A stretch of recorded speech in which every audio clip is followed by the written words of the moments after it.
But we begin tonight with a tale of two speeches, both from the same man, both from President Obama. One speech that could have been billed as a ballad to the Constitution, a proclamation of American values, a repudiation of the lawless behavior of the last presidential administration, and another speech announcing a radical new claim of presidential power that is not afforded by the Constitution and that has never been attempted in American history, even by George W. Bush and Dick Cheney. Remarkably, President Obama today made both of those speeches simultaneously. Standing inside the National Archives in front of the actual original Constitution, President Obama delivered a blistering critique of the Bush administration, in which he called their actions and their legacy literally a mess. Our government made a series of hasty decisions. Poorly planned, haphazard approach. Too often, we set those principles aside as luxuries that we could no longer afford. Our government made decisions based on fear rather than foresight. The decisions that were made over the last 8 years established an ad hoc legal approach for fighting terrorism that was neither effective nor sustainable. An ad hoc legal approach for fighting terrorism that was neither effective nor sustainable. Ouch. Then, moments later, he announced his own ad hoc legal approach for fighting terrorism. President Obama today proposed something new, something called prolonged detention. Doesn't sound that bad, right? Prolonged detention. Did you ever see the movie Minority Report? It was based on a Philip K. Dick short story. Came out in 2002. It starred Tom Cruise, remember? He played a police officer in something called the Department of Pre-Crime. Pre-crime is where people are arrested and incarcerated to prevent crimes that they have not yet committed. Mr. Marks, by mandate of the District of Columbia Pre-Crime Division, I'm placing you under arrest for the future murder of Sarah Marks and Donald Dumanos to take place today, April 22nd, at 0800 hours 4 minutes. No, I didn't do anything. You didn't do anything, but you're gonna. Future murder. Creepy, right? Putting somebody in jail not for what they've done, but for what you're very sure they're going to do?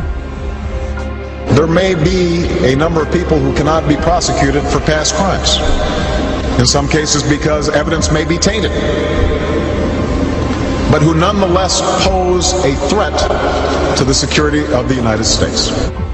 We're not prosecuting them for past crimes, but we need to keep them in prison because of our expectation of their future crimes.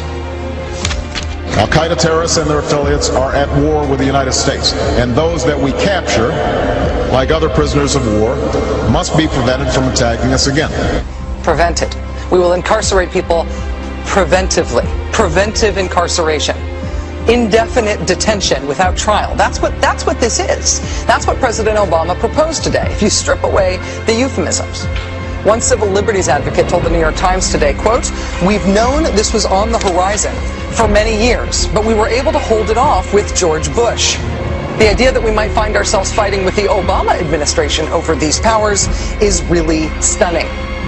And it is stunning, particularly to hear President Obama claim the power to keep people in prison indefinitely with no charges against them, no conviction, no sentence, just imprisonment. It's particularly stunning to hear him make that claim in the middle of a speech that was all about the rule of law. But we must do so with an abiding confidence in the rule of law.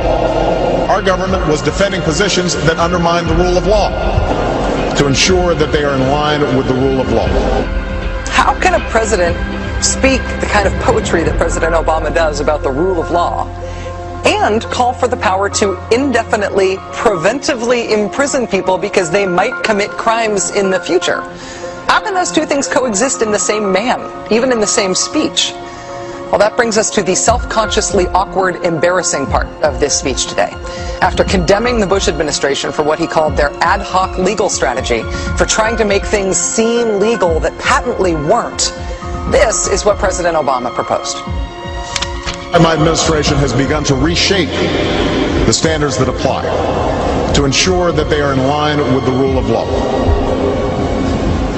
We must have clear, defensible, and lawful standards for those who fall into this category.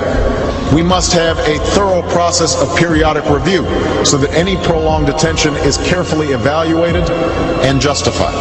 Our goal is to construct a legitimate legal framework for the remaining Guantanamo detainees that cannot be transferred. Our goal is not to avoid a legitimate legal framework.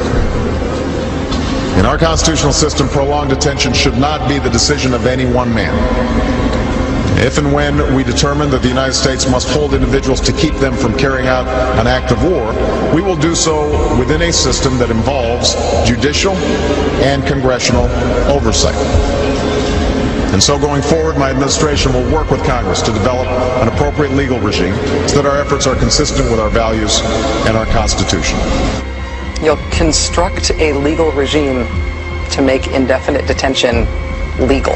You will, what does he say? Develop an appropriate legal regime. So you can construct a whole new system outside the courts, even outside the military commissions, so that you can indefinitely imprison people without charges. And you'll build that system from scratch. What's that somebody said about ad hoc legal strategies?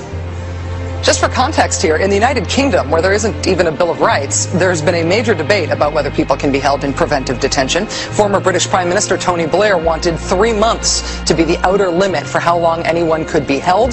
There was a big political fight about it. Parliament ended up limiting that power to 28 days. 28 days is still the longest period of preventive detention that's allowed under law in any comparable democracy anywhere in the world. How long would President Obama's proposed preventive indefinite detention last? Well, he's not saying yet, but here's how he defines the threat that he says makes indefinite detention necessary. Right now, in distant training camps and in crowded cities, there are people plotting to take American lives.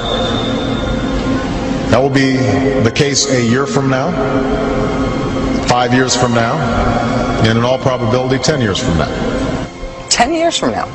So you could get arrested today and locked up without a trial, without being convicted, without being sentenced for, say, 10 years until the threat of your future criminal behavior passes.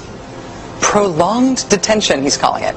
This was a beautiful speech from President Obama today with patriotic, moving, even poetic language about the rule of law and the Constitution, and one of the most radical proposals for defying the Constitution that we have ever heard made to the American people.